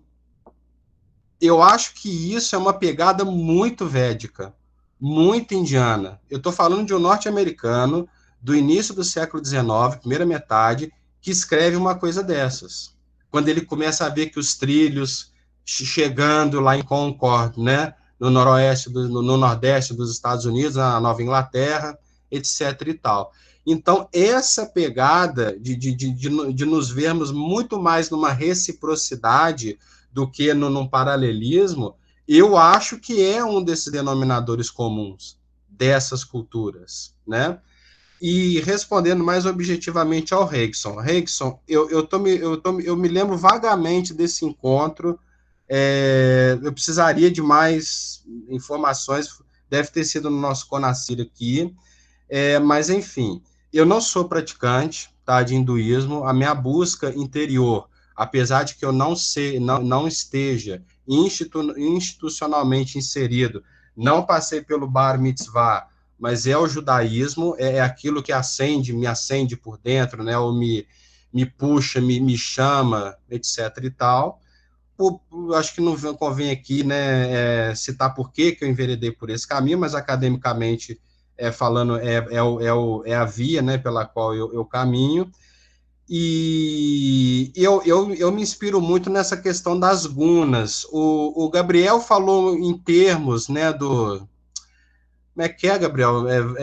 Não é Vaishwa, Taijasa e Praia, não. Você falou de outros três. Você falou de outros três no Sankhya.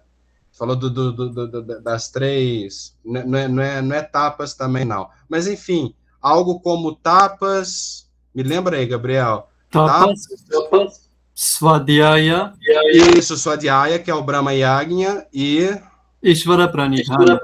Exatamente. Então, o que me inspira muito desse paradigma védico, Hrickson, é exatamente enxergar mais as dinâmicas do que os elementos estáticos em si, do que esse engavetamento conceitual do o que é,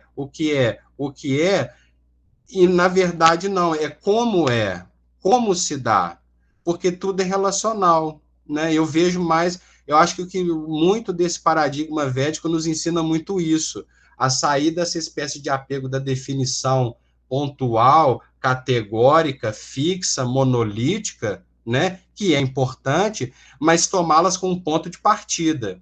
Isso é que eu acho interessante, é tomar esses conceitos, essas ideias, como ponto de partida, não como ponto de chegada. Porque aí eu acho que enxergá-las no trânsito da existência, né, no fluxo, né, e aí lembrando, obviamente, né, do Pratitya Samutpada, lembrando do Heráclito, lembrando de muitas dessas coordenadas védicas, eu acho que é muito mais interessante, é muito mais inspirador para a gente entender de uma maneira qualificada, entendeu? De uma maneira, assim, em que haja uma suficiência entre a palavra, o pensamento que vem de mim, e aquilo que me circunda e me determina. Eu acho que é um trânsito legal, por mais que isso possa parecer movediço, mas eu acho que é como aprender a dançar, entendeu? A surfar no acaso, por assim dizer. Eu acho que isso é muito interessante. É muito interessante essa pegada. É o que mais me inspira vindo do meu contato com a cultura védica. Posso só ler rapidinho uma coisa aqui, ou já estou estourando o tempo? Chato, né? Pode. De fora é um saco. Mateus que o diga, né? Vai, Matheus. É o seguinte... Relaxa, só. Então, vamos lá. Sabe por quê? Porque acho que tem tudo a ver com o que o Gabriel disse, né? Com o que o Bruno disse. Eu não falei muito aqui do Dharma, né? Eu não falei muito aqui dos mantras, né? Que tem uma pedagogia muito próxima do Shabda Pramana. Mas o que acontece é o seguinte, nesses hinos que constituem... como é que eu vou dizer, Lucas? Lucas é todo mundo, né? Mas eu estou mais com o Lucas agora para responder. Quando a gente toma esses mantras, poxa, é um conjunto de 1028 hinos védicos da Rigveda Samhita, que estão lá como uma reserva de sentido para ser entoado. O Gayatri está lá, vários estão lá, né? O Purusha Sukta está lá. Então, é um corpus poético de entoação mântrica que é para ser usado tanto nos rituais de produção kármica, quanto nesses insights, nessas reflexões que vem muito no bojo do Jnana, né, que foi o que eu apresentei aqui, de uma maneira bem resumida. Então, é interessante como que a gente, no meio desse caldo confessional, que talvez um discurso orientalista relegaria, isso aí é só uma mitologia barata, que não tem sentido, etc. e tal, como é que a gente pegando em um dos hinos, estou falando hino, mas hino é religioso, né? Não havia, então, inexistência e nem existência, esse hino é famoso. Não havia atmosfera nem firmamento acima dela. O que se passava, então? Onde? Olha como é que o questionamento... Isso, Lucas, é um clássico. Esse questionamento, para mim, ele é muito filosófico, né? E no meio desse caldo confessional mântrico da ritualística védica. Sob a proteção de quem? As insondáveis profundezas seriam, porventura, névoa? Não havia morte nem vida, nenhum sinal para diferenciar a noite do dia. Este, Tad, respirava, à sua maneira, sem um suspiro, o um. Além dele, diverso dele, nada existia. No começo era a treva, envolvida pela escuridão.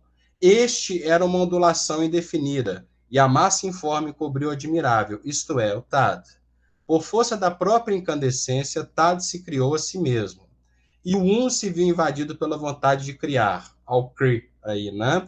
Inspirada por um mero pensamento, e ela se tornou semente das coisas. Explorando suas mentes, os pensadores têm procurado explicar desta maneira a relação entre inexistência e existência. Estenderam uma corda de lado a lado, dividindo o mundo em altos e baixos. No alto ficavam os criadores e poderosos, no mundo inferior havia desejos e exigências, né? O que a gente chamaria no sânscrito, né, de artha e kama, né? No mundo superior, concessões. Mas quem poderia saber disto com certeza?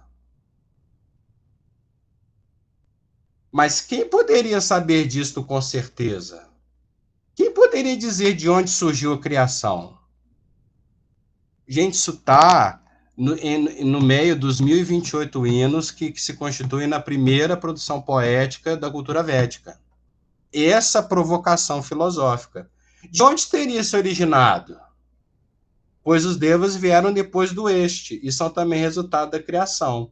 Portanto, quem pode saber como ela se processou? Sim, como teria se processado a criação? Foi ele que a iniciou ou não? Ele que supervisiona tudo do mais alto do firmamento, só ele sabe, a não ser que ele também não saiba. Olha só que interessante, como o Lucas disse, né? Exatamente, Lucas. Então, ou seja, como é que eu vou dizer? Este filão filosófico, né? Olha que legal, é epígrafe da minha tese de doutorado. Interessante, né? Interessante. Então, ou seja, esta provocação, isso, acho que é isso mesmo. Deixa eu conferir aqui. Eu peguei aqui rápido, né? Não, Maria Madalena Vurto Teixeira. É Maria Madalena, né? Isso, beleza. Não, tô falando que é da minha tese. Não. Entendi. Mas, enfim, né, tradução são várias, etc e tal. Então, eu acho que é tudo isso que eu disse, entendeu? É tudo isso que o Gabriel disse, é tudo isso que o Bruno disse. Eu acho que essas matrizes, para mim, de alguma forma, se perderam. Desastrosamente se perderam. E aí, esse reeducar, ele não publicou, eu pedi para ele traduzir na verdade. Beleza. Então, eu acho que essa reeducação do olhar, essa exegese alegórica que o Hadot puxa muito aqui no Véu de Ísis, que tem, assim, que vai muito no bojo da minha resposta, né? Bom, já tá bom, né, gente? Nossa, encheu bem bastante saco, né? Eu agradecer demais. Você vai perguntar mesmo? Olha. Certo. Matheus colocou, Matheus Oliva, né? Colocou que vai fazer uma pergunta. Eu queria propor, então, que fosse a última pergunta, pela questão do horário, para a gente conseguir fazer o intervalo, né? E poder voltar depois para a palestra, para a mesa da noite. Então, Matheus Oliva, da Costa, faça a pergunta, por favor. Depois eu passo para a pessoa que fez a comunicação, Bruno, Gabriel e Matheus Landau, fazerem as considerações finais também, tá bom? Matheus Oliva. Bacana. Bem, é um prazer ouvir todos vocês, né? E, na verdade, em primeiro lugar, parabenizar todo mundo, mas, em segundo, tem uma dúvida, eu já escrevi, eu não sei se o Gabriel teve a oportunidade de ler aqui no chat, mas eu vou tentar falar no meu portunhol. Gabriel, usted señaló un cierto escepticismo del Charvaka Lokayata sobre la posibilidad de la liberación. Sin embargo, me parece que no niegan la liberación del sufrimiento o las prisiones sociales, por ejemplo, sino que solo niegan la liberación moksha del ciclo del samsara, ya que creen que con la muerte cesa la vida individual. Es decir, en realidad plantean radicalmente la noción de liberación, en lo mismo camino que existencialistas contemporáneos hicieron, por ejemplo. ¿Estás de acuerdo o no? ¿Puede comentar, por favor? Sí, estoy completamente de acuerdo con lo que planteas, pero lo que entiendo es que las corrientes, digamos, vaidika u ortodoxas encuentran que el planteo de los Charvaka es problemático porque, dado que ellos niegan la liberación, no están preocupados, digamos, por los efectos futuros de las acciones, por el dharma, ¿sí? Sino que tienen, desde una perspectiva nuestra, podríamos decir, un abordaje más hedonista, ¿sí? Y entonces buscan eliminar el sufrimiento por medios visibles, ¿no? Que son los medios que encontramos criticados, por ejemplo, en la primer Karika de Samkhya Karika, y esos medios no les hace contemplar la posibilidad de los efectos futuros de sus acciones, ¿sí? Entonces, la relación que tienen con el Dharma, los Charvaka, es distinta de la relación que tienen con el Dharma, que implican obligaciones sociales, morales, otras corrientes, ¿sí? Ortodoxas. El vínculo igual entre los Charvaka y la ortodoxia es problemático, ¿no? Hay quienes dicen, bueno, no son brahmanes de ninguna manera, y hay quienes plantean que podrían ser también brahmanes, los Charvaka, pero, bueno, yo creo que la diferencia principal está ahí, en que ellos, yo estoy de acuerdo con vos, ellos no buscan liberarse del sufrimiento de manera inmediata mediante medios visibles, pero al hacer eso descartan los vínculos dhármicos, sociales, que posiblemente, bueno, vayan en contra, en más de un caso, de la búsqueda de la satisfacción, ¿no? De los deseos, etc. Vale, No sé, como en la crítica budista también. Claro. Vale, muy bien. En ese sentido, el Samkhya y el budismo son más afines entre sí que el Samkhya y el Charvaka, ¿no? Porque ambos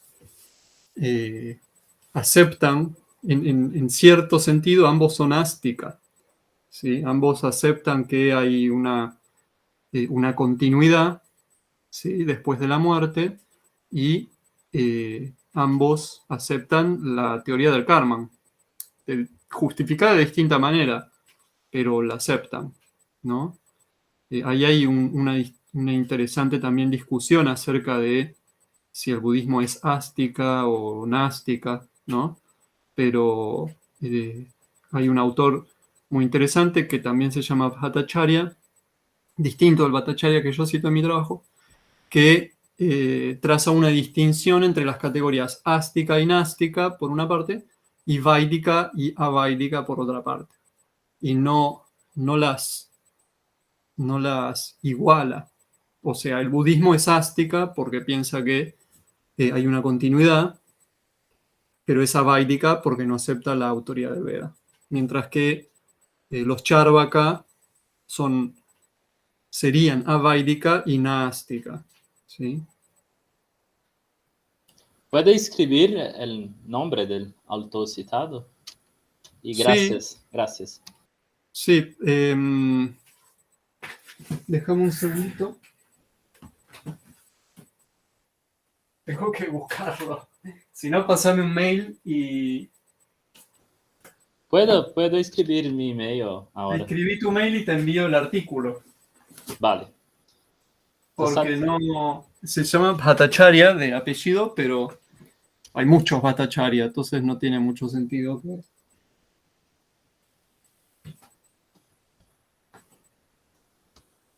Bueno, ahora tengo ahí la revista, pero no...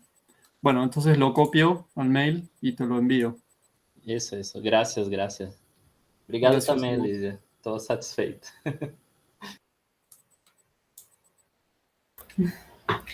Certo, então, Bruno ou Matheus querem, Gabriel também quiserem fazer uma saudação final aí para a gente se encaminhar? Somente agradecer mesmo mais uma vez a todos aqui. Eu achei que foi uma discussão assim muito profícua, né? Sempre trazendo mais elementos aí, embora pareça distante, a gente está tudo junto aí, né? Bem próximo na questão conceitual. Mas é isso aí, pessoal. Muito feliz aí da presença de todos e obrigado a todos aí que estão assistindo também.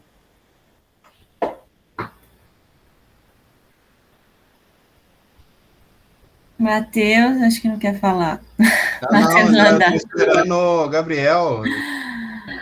Yo quería agradecer mucho también a los organizadores del Congreso, a Alicia, muchas gracias también por coordinar esta mesa, y a los también disertantes, Mateus y Bruno, por sus trabajos. Muchísimas gracias a todos los que estuvieron también escuchándonos y a los que hicieron preguntas, muchas gracias. Na mesma pegada, né? Agradecer a todos pela presença, né? E principalmente pela paciência, né? E é isso aí. Eu acho que é bem nesse sentido mesmo, né? De nós nos congraçarmos aqui, né? De nós permanecermos, né? Nessas caminhadas, né? Acho que é bem isso mesmo. Sempre nessa sintonia dialogal, né? Bacana demais. Muito obrigado por tudo mesmo. Certo, muito obrigada. Então, vocês que apresentaram. Matheus, fecha seu microfone. Não tá rolando nossos microfones. Mas é só com o meu que acontece isso. Bom, gente, então a Lélia, né, que nos avisou que a sala vai ficar aberta, é esse mesmo link, tá? Nós nos encontramos aqui às 7 horas para a mesa redonda de hoje sobre filosofia indígena. Nós vamos ter 2 apresentações, 2 convidados, Astérgio Pinto e Edson Caiapó. A Sérgio Pinto é da Colômbia, Edson Caiapó aqui do Brasil. Então, vou falar das suas comunidades, das suas etnias, a partir da perspectiva filosófica. Então, nos encontramos para essa que é a penúltima das nossas mesas e a gente se vê daqui a pouco. Muito obrigada a todo mundo que ficou até aqui e até daqui 1 hora. Um abraço, boa noite. Valeu, pessoal. Muito obrigado, gente. Muchas gracias, Gabriel. Gracias a ustedes. Gabriel.